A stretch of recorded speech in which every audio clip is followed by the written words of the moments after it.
Buenas, buenas, ¿cómo le va a la comunidad de la posta financiera? Nos encontramos hoy una vez más con mi colega, mi amigo personal, Andy Mirra, para charlar de finanzas. Como siempre, ¿cómo le va, Andy?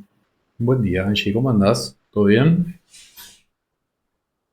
Muy bien, por suerte nos encontramos acá para charlar de un tema que puede ser polémico, pero bueno, nunca nos vamos a cansar de traerlo, que es cómo las redes pueden afectar nuestro ahorro e inversión.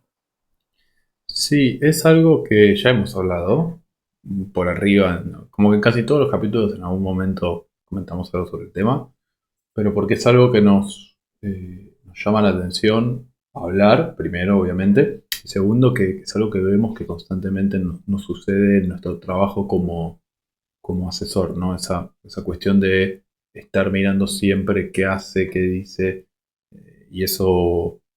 Bueno, nos parecía importante hacer algo puntualmente sobre el tema. Sí, y es un tema que tiene muchas aristas, ¿no? Porque como decís, nos afecta como asesores en el sentido de que vemos que los clientes vienen con sesgos por ahí que tienen mucho que ver con lo que están consumiendo en redes sociales. Y muchas aristas me refiero a que por un lado encontramos gente que quizás viene con la expectativa de multiplicar, entre comillas, el dinero rápidamente y hacerse rendimientos en dólares del 20-30%, porque claro, quizás consumen redes donde hay mucha gente maliciosa, quizás en redes haciendo promoción falsa de rendimientos o incluso estafas piramidales o también recomendaciones de inversión que quizás no son para todos, de instrumentos de alto riesgo, y la gente piensa que esa es la norma y muchas veces no es, diría que en el 90% de los casos no, y que invertir es mucho más monótono, aburrido y algo que depende mucho de la constancia de uno. Y por otro también por la comparación, como bien decís, uno viene viendo que el otro que está, entre comillas, en la misma situación que yo vive de determinada manera y yo quiero mantenerme al día con ese estilo de vida. Y muchas veces hay una cuestión de distorsión de la realidad en las redes, donde, bueno, obviamente la gente muestra lo que quiere mostrar, nada más, y uno termina creyendo que tiene un estilo de vida que en realidad no puede mantener. Y esto afecta al ahorro, a la inversión. Sí, claramente en cuanto a lo segundo, hay toda una corriente donde influencers y demás se muestran constantemente gastando, yendo, viniendo. Y un poco, creo que de a poco se ha ido un poco ridiculizando a esa gente, creo. Con memes, se le ha empezado a hacer algunos memes y creo que de a poco la gente se va dando cuenta que Sí. hay cierto mundo que en realidad no existe, o que es ficticio, o es, si yo alquilo un auto de lujo por 2 días y me saco 20 fotos, no quiere decir que me esté yendo bien en la vida. Eh, entonces creo que eso hay que tener mucho cuidado por un lado. Y por otro lado también entender que uno está viendo una foto y no está viviendo la película. ¿Sí? Entonces a veces hay que tener cuidado o despegarse un poco de eso, ¿no? Eso por un lado. Por otro lado, en cuanto a lo que decís vos de inversiones, propiamente dicho, pasa mucho y en muchos casos creo que no es necesariamente malicioso o quizás sí sea para vender en este caso, pero bueno, se ve mucho de, bueno, tal empresa este mes subieron 40%, vos te lo perdiste. Y la verdad es que si nosotros miramos el S&P 500, justamente tiene 500 empresas. Yo, Angie, te puedo asegurar que si todos los meses me pongo a buscar, voy a encontrar 3 o 4 que subieron 40%. Eso no quiere decir que yo puedo consistentemente, en el largo plazo, estar todos los meses adivinando cuáles van a ser esas empresas. Es algo que es imposible de hacer y que en muchos casos nos juega en contra, ¿no? Querer tratar de adivinar como si fuera, digamos, un boleto de lotería. Y las inversiones no son un boleto de lotería, es algo que lleva tiempo, que es aburrido, o debería. No, no aburrido, a mí no me aburre, pero digo, que no debería ser un motivo de búsqueda de adrenalina, ¿no? En el momento de invertir, de decir, ¿qué va a pasar? A ver si adivino qué empresa va a subir. Me parece que no es, al menos desde lo que nosotros pregonamos como asesores, lo que deberíamos estar haciendo. Exactamente. Se dice que si uno está dentro de el porcentaje de inversores que en general le va bien, el 65% de las veces se puede considerar un inversor exitoso. Es decir, la estadística no acompaña incluso en lo que estás hablando, ¿no? Respecto de adivinar, entre comillas, cuáles son las empresas a las que le va a ir bien, porque es algo totalmente azaroso. Más allá de que uno pueda hacer seguimiento de balance, es imposible que pueda hacer seguimiento de 500 empresas al mismo tiempo, salvo que sea, no sé, una máquina. Eh, con lo cual al promedio de inversores le termina yendo igual al índice, o sea, tampoco no es algo que, que uno pueda replicar consistentemente, como decís, el siempre pegarle a las tres empresas que van a tener un rendimiento de 40% por encima. Ojo. Entonces, hay, digamos, un sesgo muy grande desde ahí, ¿sí? No, que para sumar a lo que vos decís, por definición, si el mercado rinde 10, va a haber la mitad de la gente va a estar por encima y la mitad de la gente va a estar por debajo. Eso, Angie, es previo a comisiones, porque el índice del Sí, mercado no paga totalmente. comisiones. Entonces, cuando vos a eso le sumás las comisiones, estar comprando y vendiendo, o los gastos, o los spreads, porque siempre que nosotros vamos a comprar, las puntas no tienen el mismo precio. Siempre hay una pequeña diferencia. Si nosotros hacemos muchas operaciones, esas pequeñas diferencias se acumulan. Entonces, en el promedio, sin comisiones, sí, la mitad le va mejor, la mitad le va peor. Si a eso le sumas las comisiones, el 60% de la gente queda por debajo del índice. En el corto plazo. En el largo Exacto. plazo, el 90% queda por debajo. Hay un 10% que le va muy bien y un 90% que gana menos que el índice. Y la referencia, eso es importante también, nunca es necesariamente cero. No es que gané plata, no gané plata. No, vos tenés que comparar. Che, si yo hubiese comprado el ETF y me pongo a tomar mate sin hacer nada, gano tanto. Ok, yo me tomé todo este trabajo de hacer todo esto, de comprar, de vender, gané más que el índice. La respuesta es no. Quizás era mejor comprar el índice e irse a tomar mate, ¿no, Angie? Sí, pasa que comprar el índice e irse a tomar mate no es sexy, esa es la realidad. La mayoría ve en redes sociales contenido donde hay inversores que de repente te dicen, no, porque si vos comprás, no sé, obligaciones negociables de generación mediterránea que está No, rindiendo un tema 30% en complejo dólares, ese. vas a... Y bueno, sí, y después, o sea, la gente que está por ahí haciendo recomendaciones de este tipo en redes sociales no está haciendo un análisis de a quién se lo está recomendando. Instagram se lo muestra a todos y no hay una relación riesgo-rendimiento clara en la recomendación que están haciendo. Entonces, no es para todos ese instrumento. Después la empresa de repente defaultea y están todos preocupados de qué pasó, que no puedo sacar mis ahorros.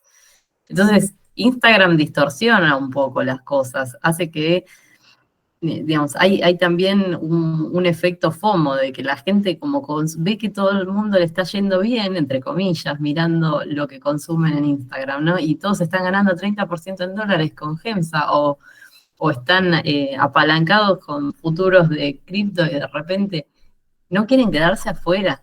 Esa es la realidad. Hay un efecto de FOMO, de miedo de quedarse afuera, que hace que uno termine tocando la cartera y arruinando una estrategia que quizás hubiese sido muy buena de largo plazo. Y las carteras se funden muy rápido. Si uno empieza a ver el rendimiento en el tiempo, cómo crecieron, la mayoría las terminan quemando muy rápido por esto, porque no quieren quedarse afuera de lo que ven en redes. Y es una pena porque las redes hoy por hoy son un canal comercial. Ya hoy por hoy un montón de gente detectó que el algoritmo hace que uno pueda mostrar lo que quiere, digamos, lo que uno quiere que el otro consuma, lo que uno quiere que el otro compre. Entonces se usan con esos fines. No es azaroso lo que se muestra en las redes hoy en el 80% de los casos. No, y nosotros, digamos, lo tenemos bastante claro. Y también tenemos claro eh, que si nosotros hiciéramos un capítulo del podcast que diga, comprá estas tres empresas para ganar mucha plata en las elecciones argentinas, seguramente va a tener muchas más vistas que este capítulo que están escuchando ahora. Es una realidad, Angie. Porque si vos entras a YouTube y buscas videos sobre inversiones, es la caución aquello, las letras esto, qué comprar para las elecciones. Y en muchos casos, no estoy diciendo que no haya que tener en cuenta todas estas cosas, ¿eh? Simplemente digo que si nosotros todas las semanas vamos a irnos a otro lado porque vimos tal o cual cosa, sin tener en cuenta, a ver, la inversión, el otro día estaba escuchando un video y dijeron algo importante, ¿no? La inversión es el vehículo, no es el fin en sí mismo. Nosotros invertimos para algo, puede ser para el retiro, puede ser para comprarnos un auto, una casa, tener un fondo de emergencia, lo que fuera. Es el vehículo, no es el objetivo en sí mismo invertir y quiero ganar más, porque cuando uno quiere ganar más en la bolsa, normalmente lo que termina pasando es que gana menos, no más. Eh, Hoy estoy bravo, Angie, pero bueno. Eh, Era un poco el objetivo de grabar este capítulo. Vamos a hacer un descargo acá emocional muy fuerte. No, mentira.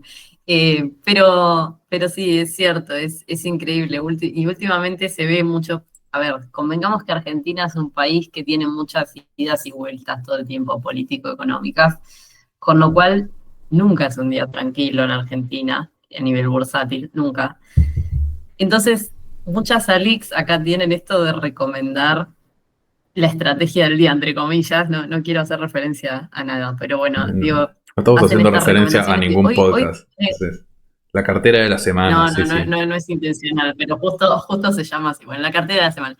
Entonces te dicen, bueno, hoy sugieran a los clientes comprar esto o aquello. Y mañana ya no, o sea, hoy hagan letra, hoy hagan caución. Mañana perdieron un 14% en dólares, que pasó hace una semana. Y los que estaban en caución se querían morir, pero es porque van por la recomendación diaria todos los Ah, días. Eso en el largo plazo termina quemando el portafolio, pero no es sexy decirle a un cliente, no, comprale S&P y anda a tomar mate. es muy difícil, es muy Estadísticamente va a rendir más. difícil decirle a un cliente que te viene a preguntar, no hagas nada. Porque, a ver, ¿qué pasa? Sí, Que uno dice, bueno, pero entonces, ¿qué estás haciendo? Bueno, justamente lo que estoy haciendo es protegerte de que no hagas nada. Y a veces no hacer nada es la mejor opción. No siempre hay que hacer algo. Ahora mi favorita últimamente es la de JP Morgan recomendó hacer carry trade. O recomendó sí. cerrar el carry trade. Ay, me pone loco. Cuando JP Morgan dice que hay que abrir carry trade, ellos ya lo hicieron. Vos te pensás que JP Morgan son muy piolas y te avisan antes. Son Entonces, generosos. no, cuando JP Morgan dijo hay que vender, ellos ya vendieron. O sea, por favor. Entonces, no por JP Morgan, no, pero digo, en general, sea JP Morgan o sea el que sea. Yo digo JP Morgan porque está de moda ahora, ¿viste? Como los asesores son de JP Morgan, cada vez que JP Morgan dice A, salen todos corriendo. Eh, entonces, JP Morgan tiene sus clientes a los cuales ya les avisó antes que hagan esto o que dejen de hacer. Cuando vos te enteraste ya pasó. Eh, entonces, no hay que tratar de ser más inteligente que el mercado, digamos. Hay ciertos grupos de inversión que tienen mucha mejor información que todos. Entonces, creo que lo que tenemos que hacer es tener nuestro objetivo, nuestra idea, nuestra estrategia y seguirla. Y en muchos casos esa estrategia va a ser no tocar nada, no tratar de adivinar, sobre todo en eventos como las elecciones, tratar de adivinar qué va a pasar. Sin ir más lejos, en 2019, no, 2019 fue. Lo de las PASO, sí, fue 2019. Sí, El mercado argentino de un día para el otro bajó 50%. Eh, Haber evitado perder un 50% implica mucho más que haber acertado 25 veces la estrategia del día. Eh, totalmente. Porque, recordemos esto también, es si vos perdés el 50%, es decir, si tenías 100 y ahora tenés 50, para volver a 100 tenés que ganar el 100. O sea, tenés que duplicar. Entonces no son lineales las relaciones. Todo lo que vos perdés para volver a recuperarlo tenés que ganar más que lo que habías perdido. Eh, pero bueno, me fui por las ramas. Lo que quería No, decir está perfecto. es que mucho ojo con esto de esa necesidad de tener que hacer algo o sentir que no estoy haciendo nada. Y el dinero no se hace ni cuando compras ni cuando vendés. El dinero se hace en la espera, decía Charlie Munger. Exacto. Por eso también hay, bueno, al margen de que son gente que tiene una cabeza distinta y que puede quizás entender a qué empresas en qué momento le va a ir un poco superior al índice y por eso ganan consistentemente, ¿no? Pero gente como Charlie Munger o Warren Buffett hicieron su fortuna cuando ya eran grandes, invirtiendo en empresas con una conducta y con una consistencia a nivel psicológico de comprar y mantener, que la mayoría de la gente no lo puede mantener porque hoy estamos tan bombardeados de contenido y necesitamos encima la validación externa de me junto en una reunión social con amigos, con gente, no sé, vecinos, lo que sea, y me están preguntando por la estrategia del día o por me están Cortala, cortala preguntando por porque las si no. cripto y por cómo apalancar y sí, Buen podcast por la igual, la cartera del estrategia día. del. Buen podcast, la Y estrategia del día. Vamos a decirlo porque si no parece que. es excelente, sí, sí, no lo estoy, al contrario, es excelente, lo felicito. Pero pasa mucho que cuesta mantener esto de, bueno, yo elijo consistentemente esta estrategia y no me importa quedarme afuera de todas las conversaciones porque comprar el S&P y mantener es aburridísimo, por ejemplo. Sí. Tiene, digamos, un componente de autocontrol muy grande también. Sí, sí, sí, exactamente. Y volviendo a lo de Warren, que algo que ya hemos un poquito hablado acá es, si vos te fijás con qué acciones hizo dinero Warren. O sea, Warren tiene una aseguradora, el negocio más aburrido con la aseguradora. Y después en lo que es la cartera pública, Apple, Coca-Cola, Bank of America, American Express. No tiene la empresa que tira cohetes a Marte. No me refiero a Tesla, digo, Exacto. o no trata de comprar la próxima, el próximo Amazon, no. El tipo dijo, a ver, Coca-Cola tiene algo que nadie tiene. Bueno, compró Coca-Cola. O sea, no es, obviamente hay otro análisis, ¿no? Pero digo, no, si vos Sí, mirás sí, la sí. cartera de él, o sea, no tiene Coca-Cola, Bank of America, Chevron, Apple. Son todas empresas que todos conocemos. No es que se hizo millonario haciendo algo, comprando letras a 15 días, no. Eh, entonces, en muchos casos, lo que yo veo es que por ahí, por seguir esas recomendaciones, bueno, vendo la letra, me paso a caución y después vuelvo a comprar la letra, ¿no? Y en el medio la letra subió 2% y con la caución ganaste 1. O sea, en el medio, en realidad perdiste. O dejaste de ganar. Entonces, hay que tratar de tener claro nuestro objetivo. Ahora, si nuestro objetivo es, necesito la plata en una semana, bueno, sí, y la tasa de la caución está alta, bárbaro, aprovechalo, por supuesto. Ahora, si vos te querés retirar en 30 años, ganar 20.000 pesos con una caución no te va a hacer jubilarte mejor. Esa es la realidad. Exactamente. Y a esto se suma encima la distorsión que hay, ¿no? Volviendo al tema ahorro también, en lo que es la percepción de éxito y de riqueza. Hoy por hoy en las redes sociales vemos gente a la que le va, entre comillas, súper bien, porque es lo que muestran, y de repente gente que te está mostrando que, no sé, usa ropa de determinada marca, su casa es de determinada manera, digamos, consume ciertas marcas, tiene un auto así, ya sea, va a tales lugares que implican un gasto enorme y muchas veces uno por querer sentir que pertenece a ese segmento socioeconómico, termina incurriendo en gastos que no son coherentes con su nivel de ingreso, porque uno percibe que ser exitoso y estar digamos, en un buen nivel de ingreso es consumir determinadas cosas. Voy a poner un ejemplo cercano, ¿no? Vivo en un barrio que tiene un gimnasio que es gratuito, ¿no? El gimnasio no tiene lo básico, pero la gente elige pagar una suscripción de un gimnasio de una cadena muy reconocida, que es carísima, porque en realidad en Instagram la gente se saca fotos en ese gimnasio muchas veces. Es algo que es súper polémico, pero si tenés algo gratuito, ¿por qué vas a pagarlo? Es algo que para mí no tiene sentido. Pero bueno, digo, hay mucho de cómo percibo que me va bien y cómo muestro al exterior que me va bien y tengo que verme con mis pares en determinados lugares y consumir determinadas cosas. Eso hace que el ahorro se vea erosionado, porque uno no piensa a nivel presupuesto personal o familiar. Bueno, primero tengo que destinar 15-20% de mis ingresos a ahorro. Quizás no puedo pagar esa suscripción al gimnasio porque ahorro, pero priorizo esto y entonces uso el que es gratuito, no me importa que el resto, lo que opine el resto, pero igual accedo a lo mismo sin tener que erosionar mis ahorros.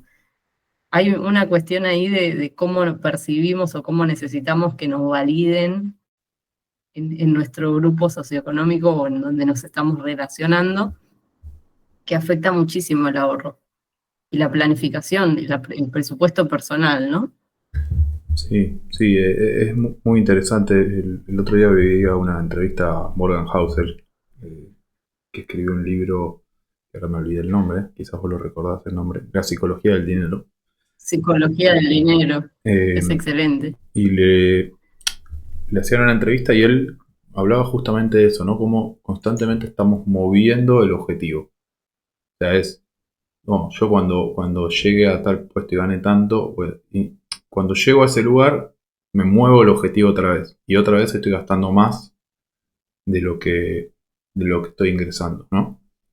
Y él lo que plantea es, bueno, o sea, realmente está bueno tener objetivos, pero si vos estás todo el tiempo moviéndote el objetivo hacia arriba, eh, nunca o sea, nunca te va a alcanzar. Siempre vas a poder gastar más. O sea, vos siempre vas a poder gastar más. Y está bueno pensar en que si yo cobro tanto, tranquilamente puedo vivir con el 90% de eso. Acá no estamos planteando que Sí, vivamos en una cueva y comuniquémonos con señales de humo, sino que viví con el 90% de tus ingresos y el otro 10, separalo. El día de mañana puede que no tengas este trabajo o te vas a jubilar, eso va a pasar eventualmente. Y tus ingresos no van a ser lo mismo que cuando estabas activo. Entonces está bueno intentar tratar de salir de esa cosa de eh, más, sino decir, bueno, ok, 90% de mi sueldo vivo con esto. ¿Qué puedo hacer con esto? Por supuesto, seguramente que si te va muy bien, vas a poder hacer un montón de cosas igual. Estamos hablando de nuevo de no hacer nada o vivir encerrado. Para nada, no es lo que estamos tratando de decir. Pero tampoco vivir gastar el 110% de tu sueldo, que lo vemos bastante, ¿no? Entonces vivís viendo a ver de dónde saco, de dónde pongo para ver cómo hago, saco otra tarjeta, etcétera, etcétera. Una vez que uno entra por ahí en ese ciclo se complica. Que no está tan relacionado con inversiones, pero a la vez sí. Porque para poder invertir y tener un fondo de retiro y demás, tenés que tener en orden tus finanzas personales, ¿no? El primer paso es las finanzas personales siempre. sí, y hago esta aclaración respecto a lo de mover el objetivo que decís. Con esto, Morgan Housel no quiere decir que uno no tenga que ponerse objetivos cada vez más ambiciosos, que a veces es parte de la motivación de uno laboralmente o profesionalmente, ¿no? Porque nos gusta llegar siempre a superar, a un punto de umbral Cuando de digo nuestras objetivos, capacidades y Angie, superar. perdón que te interrumpa, cuando él decía esto se refería a Sí, objetivos de gastos, digamos, ¿no? De una casa, de sí, otro sí, sí. auto, Por eso quería, exacto, a eso iba, esa aclaración quería hacer. No se refiere a que uno no tenga que ser ambicioso en sus objetivos personales, sino a que uno, en general, cuando llega al objetivo económico que quería, por ejemplo, llega a un cargo laboral que quería, uno tiende a subir inmediatamente su nivel de gasto, digamos, su nivel de vida. A veces hasta más rápido de lo que uno puede llegar a costear eso, ¿no? O a seguir avanzando o a seguir superándose. Y eso va en detrimento de los ahorros, tal como decís. Es tremendo como erosiona el ahorro. Si nosotros pudiéramos, como decís, por ahí, ¿no? Incluso lo que hace él, que es un extremo también, que es decir, yo conservo, como hizo Warren Buffett, la misma casa en el mismo lugar hace miles de años y no sé, no salgo, no viajo mucho o no decimos eso, pero sí decir, bueno, si vos pudiste subir tu nivel de ingreso, seguí guardando igual el 10-15%, si podés más mejor, porque eso va a asegurarte el nivel de vida mañana. Y por otro lado, algo que me gusta hacer a mí, que le recomiendo al que le interese hacer ese cálculo, es si yo el día de mañana quiero mantener mi nivel de vida, ¿cuánto dinero necesitaría el día que yo ya no pueda trabajar, ¿no? Y necesite jubilarme y quizás no exista sistema previsional? ¿Cuánto dinero necesito? Está bueno ver cuánto tendría que tener invertido en ese momento para que el rendimiento de mis inversiones, o sea, sin tocar mis ahorros, solo sacando el rendimiento anual, yo pueda mantener ese nivel de gasto. Para mí, ese número realmente es el número en el cual uno está cómodo con el nivel de gasto que está teniendo, porque te permite que tus inversiones te lo mantengan y vos no estás viendo cómo hacer para mantenerlo. La famosa regla del 4%. Eh, Sí, o sea, exacto. anualmente eh, deberías sacar de tus inversiones un 4% anual y con eso poder cubrir tu nivel de vida. Obviamente si tenés un retiro que aporte, mejor. Pero bueno, todos conocemos un montón de casos de gente que trabajó y ganó muy bien durante toda su vida y cuando se jubila le pagan no te digo la mínima, pero ni cerca lo que venían ganando, ¿no? Entonces está bueno también un poco pensar en eso y tratar de ser ordenado. Yo sé que en muchos casos lo que nos pasa mucho en Argentina es como yo para pensar de acá a 20 años. Y puede ser, pero bueno, uno tiene que hacer el ejercicio de, de prevenir, o sí, prevenir, no sé si sería prevenir la palabra, pero de anticiparse a justamente Y decir, bueno, anticiparse. el peor escenario es este. Ok, yo puedo pasar el peor escenario. Ahora, si el escenario es mejor y los ingresos que me generan mis inversiones son mejores que los que yo tenía o mi jubilación termina siendo mejor, bueno, bárbaro. Vivirás mejor cuando te jubiles. Espectacular. Pero no sabemos si eso va a ser así. Exacto, tal cual. Siempre está bueno tratar de armar una estrategia de largo y tener un objetivo financiero claro, por escrito, tratar de respetarlo, digamos, idealmente respetarlo, blindar el presupuesto con un ahorro o inversión como prioridad que sea idealmente algo fijo, como decís vos, bueno, si gano esto, bueno, el 90% lo voy a gastar y voy a considerar que ese 10% que no gané, entre comillas, va a mi ahorro, no lo cuento directamente entre el dinero del que dispongo mensualmente. Algo que podemos hacer también para no sentirnos tan vulnerables es filtrar la información, ¿no? Seguir a perfiles verificados, leer fuentes confiables, tratar de, por ahí, silenciar un poco el contenido en Instagram que vemos que nos genera mucha ansiedad al respecto de lo que deberíamos consumir y de la comparación y demás. Hacer, digamos, un uso consciente de las redes. También limitar el tiempo, silenciar ese contenido que induce gasto porque bueno, vemos que nos tira propaganda todo el tiempo y nosotros nos encanta esto que nos muestran, bueno, tratar de silenciarlo como para no estar tan vulnerables, porque es un lugar para el marketing puro y duro hoy por hoy, Instagram y en general las redes sociales, ¿no? Recordemos que la libertad financiera se construye con consistencia y no impulsivamente. Así es, Angie. Muy bueno. No, no es que no quiera ser humilde, pero la verdad es que me parece que es importante todo esto. Tratar de ir interiorizándolo con el tiempo. Cualquier consulta que tengan sobre estos temas o cualquier otro relacionado con finanzas nos pueden escribir. Es likeupgroup@gmail.com. Seguirnos en redes también, allí. Likeup en todos, creo que en todos lados tenemos el mismo usuario. En todos lados. Eh, Cosas que debería chequear antes de decir, pero sí, Likeup Group o la posta financiera en Spotify también nos pueden dejar un like, 5 estrellas en Spotify y demás. Siempre es bienvenida. Muchísimas gracias por escucharnos y nos encontramos en el próximo episodio. Chao, chao.